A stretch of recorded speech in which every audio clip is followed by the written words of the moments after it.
नमस्कार, खबर दोपहर देख रहे हैं आप। आपके साथ मैं हूं प्रियंका राय। बुलेटिन की शुरुआत करेंगे इस वक्त आ रही सबसे बड़ी खबर से। स्मृति ईरानी की मानहानि की अर्जी से जुड़ी इस वक्त की बड़ी खबर आपको बता दें। दिल्ली हाईकोर्ट ने कांग्रेस के 3 नेताओं को समन जारी किया है। पवन खेड़ा, जयराम रमेश और नीता डिसूजा को समन जारी किया गया है। तीनों से 18 अगस्त तक जवाब मांगा गया है। हाईकोर्ट का कांग्रेस नेता पवन खेड़ा को निर्देश, ट्विटर से अपमानजनक ट्वीट हटाने के निर्देश जारी कर दिए गए हैं। स्मृति की बेटी से जुड़ा ट्वीट तुरंत डिलीट करने की बात कही गई है। तो हाईकोर्ट ने यह निर्देश जारी किया है और स्मृति ईरानी की बेटी से जुड़ा जो ट्वीट किया गया था उसे तुरंत डिलीट करने के आदेश दिए गए हैं। मामले में 18 अगस्त को अगली सुनवाई की जाएगी। दिल्ली हाईकोर्ट ने केंद्रीय मंत्री स्मृति ईरानी द्वारा मानहानि की अर्जी पर कांग्रेस नेता जयराम रमेश और पवन खेड़ा को समन जारी किया है। इतना ही नहीं, कोर्ट ने पवन खेड़ा को उस ट्वीट को हटाने के भी निर्देश दिए हैं जिसमें उन्होंने स्मृति ईरानी की बेटी पर अवैध लाइसेंस के द्वारा बार चलाने का आरोप लगाया था। दरअसल दोनों नेताओं ने प्रेस कॉन्फ्रेंस कर स्मृति ईरानी की बेटी पर अवैध लाइसेंस के द्वारा बार चलाने का आरोप लगाया था। स्मृति ईरानी की ओर से कोर्ट को बताया गया कि जिस बार का जिक्र कांग्रेस नेता बार बार कर रहे हैं उससे उनकी बेटी का कोई रिश्ता नहीं है।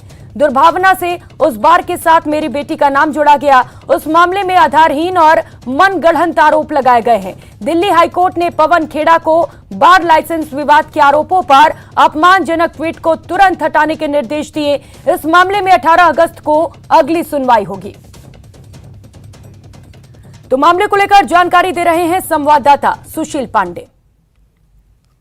गोवा के रेस्टोरेंट विवाद के मामले में केंद्रीय मंत्री स्मृति ईरानी के द्वारा दिल्ली हाईकोर्ट में दाखिल सिविल सूट के मामले में आज दिल्ली हाईकोर्ट ने कांग्रेस नेता जयराम रमेश, पवन खेड़ा और नीता डिसूजा को समन जारी किया है। हालांकि इस पूरे मामले में स्मृति ईरानी ने दिल्ली हाईकोर्ट में इन तमाम कांग्रेस के नेताओं के खिलाफ एक सिविल डेफेमेशन का मुकदमा दाखिल किया था जिसमें उन्होंने इन नेताओं के द्वारा 2 करोड़ रुपए के हर्जाने की मांग की है। हालांकि कोर्ट ने इस पूरे मामले में आज सुनवाई करते हुए तीनों नेताओं को समन जारी कर कहा है कि वो इस पूरे मामले पर अपना जवाब कोर्ट में दाखिल करें।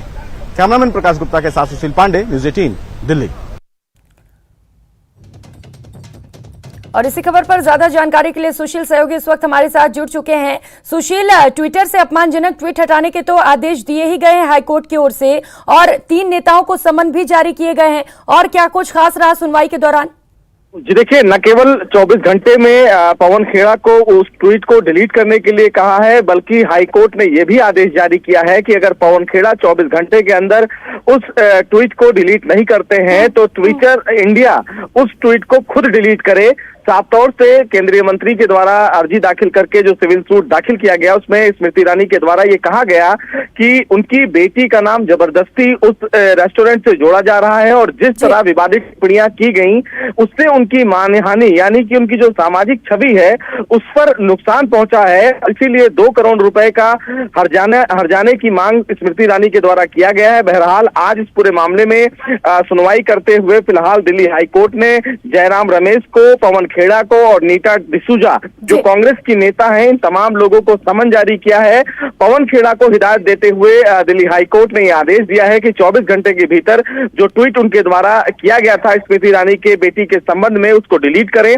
वहीं हाईकोर्ट ने ट्विटर को भी ये कहा है कि अगर पवन खेड़ा के द्वारा ये कदम नहीं उठाया जाता है तो ट्विटर खुद कार्रवाई करते हुए उस ट्विटर को उस अकाउंट से डिलीट करे। अब इस पूरे मामले में 18 अगस्त को फिलहाल सुनवाई होगी। इसी बीच जयराम रमेश की तरफ से एक ट्वीट जारी किया गया और ये कहा गया है कि दिल्ली हाईकोर्ट से उनको जो नोटिस हुआ है उस नोटिस का जवाब वो कोर्ट में अपने तथ्यों के साथ रखेंगे और अगर जरूरत पड़ेगी तो उस आदेश को वो चुनौती भी देंगे। अब 18 अगस्त को मामले पर अगली सुनवाई भी होगी। देखने वाली बात ये होगी कि तीनों नेताओं की ओर से क्या कुछ सफाई दी जाती है। बहुत शुक्रिया आपका सुशील इन तमाम जानकारियों के लिए।